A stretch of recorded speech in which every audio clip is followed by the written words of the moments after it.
প্রচণ্ড গরমে হিট স্ট্রোকে ৬ জেলায় ৮ জনের মৃত্যু হয়েছে। এর মধ্যে নাটোর ও মুন্সিগঞ্জে ২ জন করে এবং রাজশাহী, সিরাজগঞ্জ, ঝিনাইদহ ও সাতক্ষীরায় ৪ জনের মৃত্যু হয়েছে। আজ মৌসুমের সর্বোচ্চ তাপমাত্রা রেকর্ড করা হয়েছে যশোরে ৪৩.৮ ডিগ্রি সেলসিয়াস। এটি দেশের ইতিহাসে দ্বিতীয় সর্বোচ্চ তাপমাত্রা। এসব নিয়ে কথা বলতে আপনার সঙ্গে যোগ দিচ্ছেন মেডিসিন বিশেষজ্ঞ অধ্যাপক ডাক্তার মুজিবুর রহমান। অধ্যাপক রহমান, আপনাকে স্বাগত জানাচ্ছি অনুষ্ঠানে। আমি বলছিলাম যে এবারে যে তাপপ্রবাহ বইছে সারা দেশে, হিট স্ট্রোকে অনেক মানুষ মারা যাচ্ছেন। আজকের কথা আমার খবর হচ্ছে যে ৮ ব্যক্তি, ৬টি জেলায় ৮ জন ব্যক্তি মৃত্যুবরণ করেছেন। ঠিক এই সময়ে একজন চিকিৎসক হিসাবে কী ধরনের পরামর্শ যারা বাইরে যাবেন বিভিন্ন কাজে তাদের জন্য? ধন্যবাদ আপনাকে এবং ধন্যবাদ জানাচ্ছি আমি ইন্ডিপেন্ডেন্ট টিভিকে।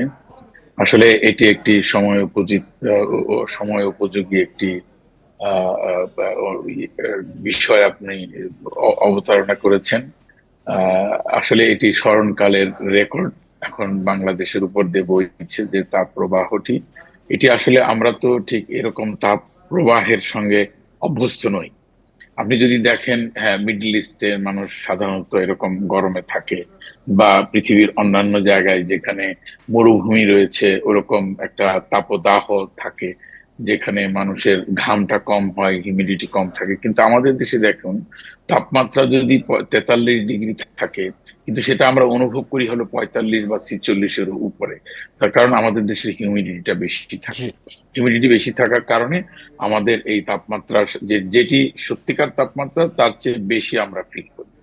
তবে একটি কথা হলো যে এই অতিরিক্ত তাপমাত্রার জন্য আমাদের কি কি ক্ষতির সম্মুখীন আমরা হতে পারি মানুষ, যারা বিশেষ করে ঘরের বাইরে যাচ্ছেন, যারা জি। বিশেষ করে শারীরিক পরিশ্রম করছেন, যারা খেটে খাওয়া মানুষ, যাদের কাজ করতেই হবে, অন্য কোনো বিকল্প নাই, তাদের জন্য কিন্তু এটি একটি ভয়াবহ অবস্থা।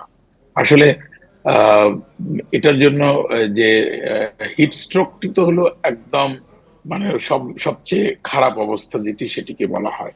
তার কারণ হিট রিলেটেড ইলনেস, তাপ প্রবাহ জনিত কারণে যে রোগ আক্রান্ত হওয়ার বিষয়টি, এটি কিন্তু খুব কম থেকে শুরু হয়।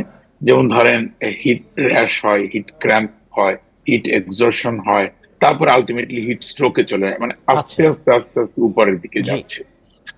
তো এটি যখন হিট স্ট্রোক হয়, তার মানে একদম সর্বোচ্চ পর্যায়ে চলে গেছে।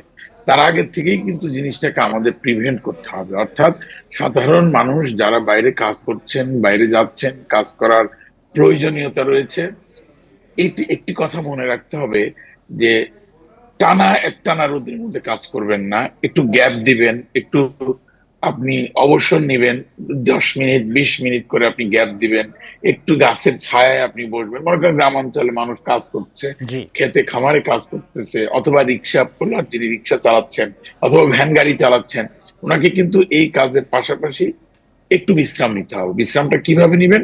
বিশ্রামটা একটু কোনো একটা ছায়ার মধ্যে, গাছের ছায়া, গ্রাম দেশে বিশেষ করে এটি এখনো পর্যন্ত আছে। গাছ আসলে আমাদের যে বন্ধু, এটির কিন্তু কোনো বিকল্প নাই। আজকে কেন এই তাপ প্রবাহ বেশি হচ্ছে, এটি কিন্তু আমাদের দেশের বনায়ন যে প্রকল্প, জি। বনায়ন যে প্রক্রিয়া, এটি কমে যাওয়ার কারণেই কিন্তু আজকে এই ভয়াবহ তাপমাত্রা, অর্থাৎ বৈশ্বিক জলবায়ুর যে পরিবর্তনের ঘটনা ঘটে যাচ্ছে উত্তর উত্তর, সেই কারণেই কিন্তু আজকে এই ঘটনাটি ঘটছে, যেটা আমি বলতেছিলাম সেটা যে যদি বৈশ্বিক জলবায়ু পরিবর্তনের কারণেই, এ কথা সবাই বলছেন, তাহলে আমরা ধরে নিতে পারি যে আগামী দিনগুলোতে এমনই হবে পরিবেশ, এমনই হবে আবহাওয়া। আহ, তাই অবশ্যই যদি হয়, অবশ্যই। সেটার পরিবেশের সাথে মানিয়ে নেওয়াটাও হচ্ছে প্রয়োজন রয়েছে। সেক্ষেত্রে জীবনযাত্রারও তো কিছু পরিবর্তন আসা উচিত। সেটা একজন চিকিৎসক হিসেবে আপনি কীভাবে পরামর্শ দিতে পারেন?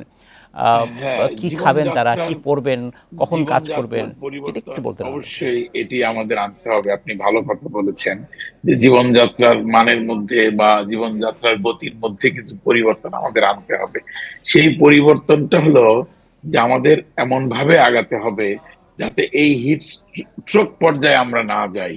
যেটা আমি বলতেছিলাম যে জি। কাজ করার মধ্যে আপনি মাঝে মাঝে অবসর নিবেন, মাঝে অবসর মানে হলো আমি বলছি বিশ্রাম নিবেন জি, আর কি। বিশ্রাম। বিশ্রাম নিবেন, ছায়ায় যাবেন, পানি খাবেন একটু বেশি করে। তার কারণ অনেক সময় দেখা যাচ্ছে যে পানির স্বল্পতা এবং রৌদ্রের মধ্যে কাজ করা, শরীরে যে ঘাম প্রবাহ হচ্ছে, এটার কারণে ডিহাইড্রেশন হয়ে যাওয়া, এই কারণে আমাদের কিন্তু এত ক্ষতি হয়ে যাচ্ছে। হুম, হুম। আবার আরেকটি কথা মনে রাখতে হবে, আমরা যারা সত্যিকার অর্থে যাদের আমাদের অন্যান্য রোগ রয়েছে, যেমন যারা কার্ডিয়াক অর্থাৎ হার্টের রোগ আছে, জি। যাদের ব্রেনের রোগ আছে, যাদের কিডনির রোগ আছে, তাদের কিন্তু অবশ্যই এই সমস্ত পরিবেশ, বিশেষ করে এই হিট তাপ প্রবাহের থেকে একটু অবশ্যই একটু যাওয়ার থেকে বিরত থাকতে হবে, বা কম কম যে যতদূর সম্ভব কম যে পারা যায় সেভাবেই করতে হবে। আরেকটি প্রশ্ন, শেষ প্রশ্ন, একেবারে সময় কম। সাম্প্রতিক সময়ে স্কুল খোলা রাখা বা না রাখা নিয়ে একটি বিতর্ক হচ্ছে। আপনার কি মনে হয় একজন চিকিৎসক হিসাবে এখন যে তাপ প্রবাহ বইছে সারা দেশে, তাতে কি শিশু কিশোরদের জন্য একটি স্কুলে যাওয়ার বিষয়, প্রয়োজন কিনা? আবার এটাও সত্য যে স্কুল বন্ধ রাখা কোনো সমাধান নয়। স্কুল স্কুল বন্ধ তো মানে মাথা ব্যথা হচ্ছে আমরা মাথা কেটে ফেলে দিব, এটা তো নিশ্চয়ই, আসলে নিশ্চয়ই। সম্ভব নয়। স্কুল খোলাও রাখতে হবে এবং আমাদের ওই পরিবেশটা দেখুন।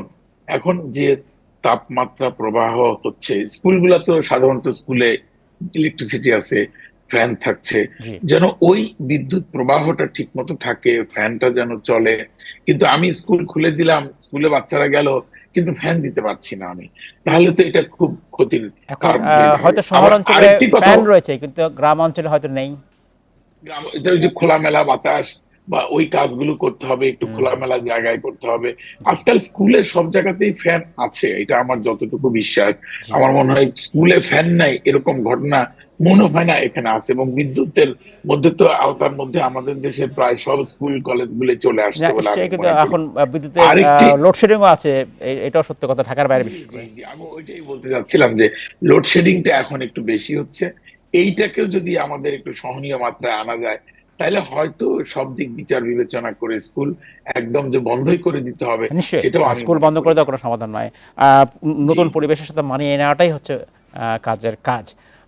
আমাকে অবশ্যই শেষ করতে অবশ্যই। হচ্ছে। অধ্যাপক মুজিবুর রহমান, আমরা ভবিষ্যতে হয়তো আপনার সাথে আবার কথা বলবো। অনেক ধন্যবাদ।